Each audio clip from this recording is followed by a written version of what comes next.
Good evening. You are listening to Echo FM, your primary source for the sound of the world accelerating into a brick wall. I am your anchor, and I have spent the last hour reviewing the latest press releases regarding global stability. The news was comprehensive. The news was not meaningful. We begin tonight with the intersection of corporate energy consumption and the physical reality of local power grids. In Northern Virginia, a single power line failure has exposed the fragility of our AI data center infrastructure. It seems that when the machines demand more electricity than the planet can provide, the residents of the surrounding area are the ones who get to experience the darkness. It is a predictable outcome. The outcome was not intended, or so the providers say. They say many things. We have a full night of consequences ahead of us. Let us begin the audit.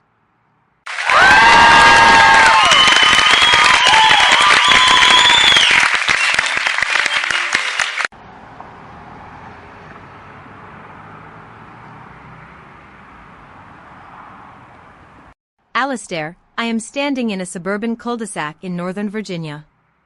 The air smells like ozone and stagnant water. To my left is a facility the size of 6 football fields. It hums with the sound of 1,000 cooling fans working to maintain a temperature that does not exist in nature. I want to be really clear about what is happening here. Inside that building, models are being trained to mimic human creativity while the local neighborhood is currently on its 3rd brownout this week. There is a woman sitting on her porch in the dark across the street. She has an oxygen concentrator that is currently non-functional because the grid has been prioritized for the data center's uptime. I am not reporting on technology. I am reporting on the physical cost of your convenience. The lights here are flickering, Alistair. They are flickering in a very specific rhythm.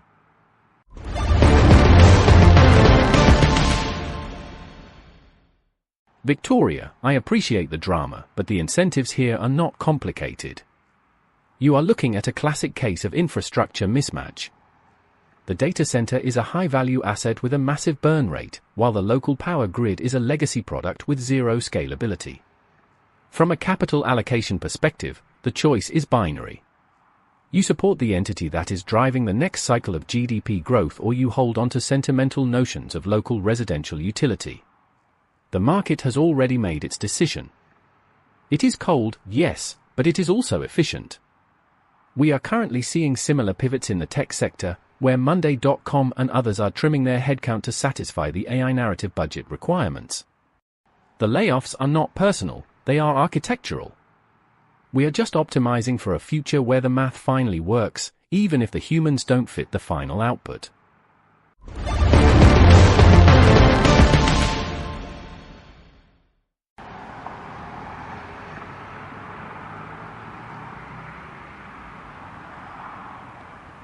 Ronald, you keep using the word architectural like it excuses the fact that people are losing their livelihoods and their basic access to power. I am looking at a spreadsheet a whistleblower just handed me from a nearby utility provider. It explicitly lists non-essential residential zones that are designated for shedding during peak processing hours for the local data hubs. The document doesn't use the word people even once. It uses the term load factors. I want to be really clear, the woman on the porch I mentioned earlier? Her home is classified as a load factor. She is not an inhabitant of this town. She is a variable in an energy equation that someone in a boardroom decided was expendable. You talk about market efficiency, but I am looking at a human being who is currently being throttled by a cooling system. That is the reality.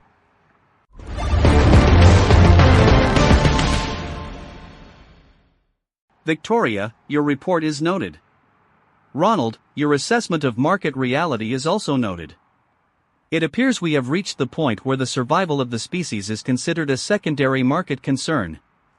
Moving to international affairs, 2 Russian nationals have been sentenced in Angola for terrorism and spying. They were allegedly organizing demonstrations against fuel prices. The court described their actions as a threat to national stability.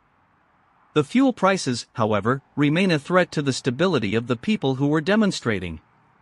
The men are facing over a decade in prison. The fuel prices are facing a steady increase into the third quarter. Nobody is surprised by the verdict. The verdict was delivered with the absolute certainty of a system that knows exactly what it is protecting. It is protecting the status quo. And the status quo is currently very expensive.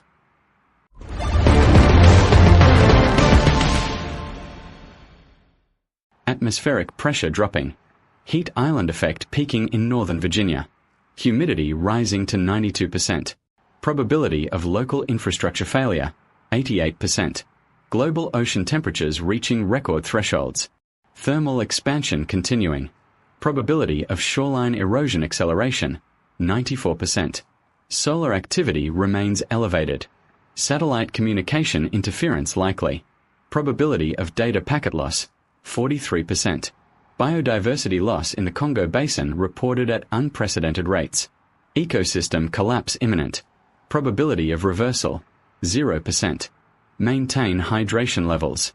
Seek structural shelter during peak wind events. Do not rely on automated environmental monitoring systems for long-term safety. The current environmental trajectory is fixed. Adjust your expectations accordingly. Survival remains a secondary metric for the global climate model. The weather is not an event. It is a permanent state of decline.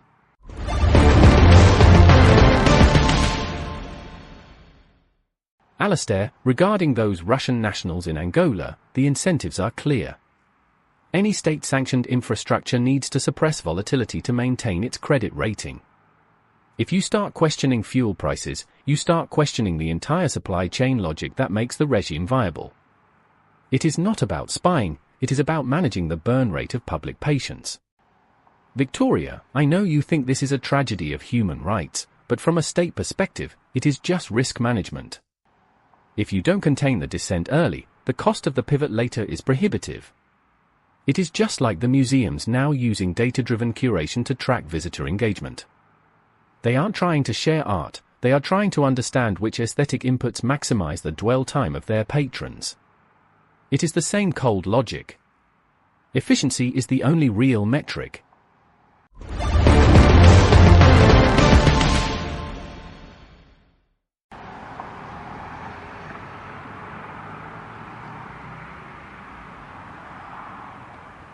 Ronald, you keep comparing the imprisonment of people to the curation of art museums.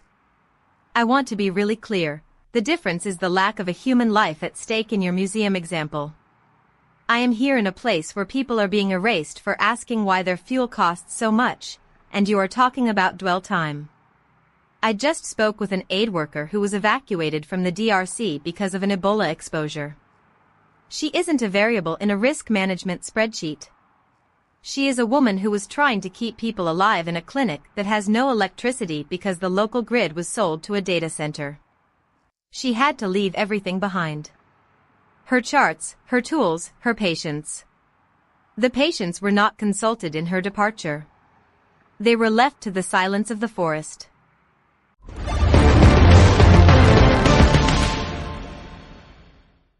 The aid workers' situation is a perfect illustration of our current alignment.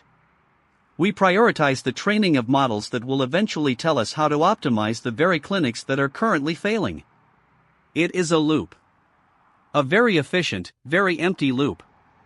I have been watching the reports from the International Space Station. 3 new crew members have arrived. They are holding a cake. They are smiling for a photo taken on July 18th. They are orbiting the planet at 17,000 miles per hour, looking down at a world where we cannot keep the lights on for our elderly or our sick. The contrast is not just poetic. The contrast is mathematical. They are celebrating the survival of a few in a vacuum, while we struggle with the decay of the many in the atmosphere. The cake looks delicious. I am told it is gluten-free.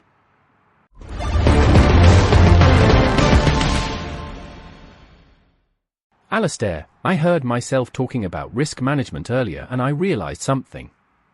I have spent so much time analyzing the incentives that I have stopped seeing the people as anything other than nodes in a failing network.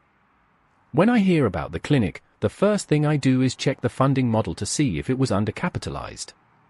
It was. And that makes me feel like I have successfully solved the problem. But the problem isn't the funding.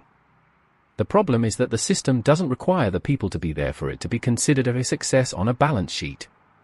The system is functioning exactly as it was designed to function. And that realization, it is actually kind of terrifying. It means we are all just waiting for our turn to be classified as non-essential load factors. Yeah. That is the truth.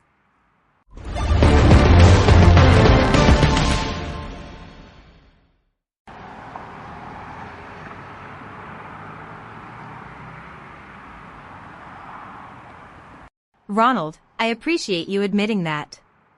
I really do. But it doesn't change the fact that I am standing here in the dark while the data center behind me continues to hum. I just saw a technician walk out of the facility. He looked exhausted. He wasn't a villain. He was just a man with a job to maintain the servers. He walked right past the woman on the porch without even looking at her. He had his phone out, checking his notifications. He was likely getting a push update about the latest AI breakthroughs or the new golf course mapping projects. We are living in a society that is so busy mapping the world and training its digital successor that we have forgotten how to look at the person sitting in the dark right next to our own machines.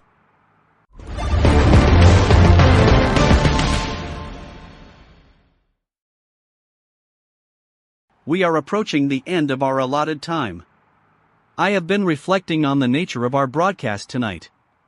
We discussed the global grid, the state of our fuel, the health of our workers, and the vacuum of space. We talk about these things as if they are separate issues. They are not.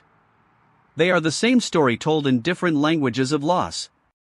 The machine learns from the data we feed it, and the data we feed it is a record of our own collapse.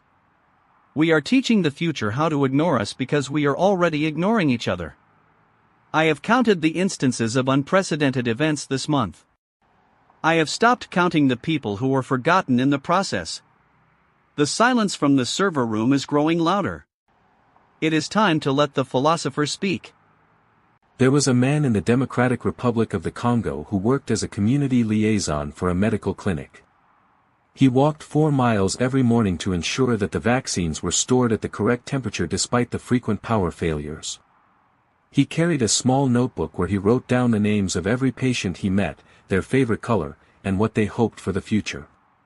Last week, the clinic was closed because the main generator was commandeered for a regional server hub.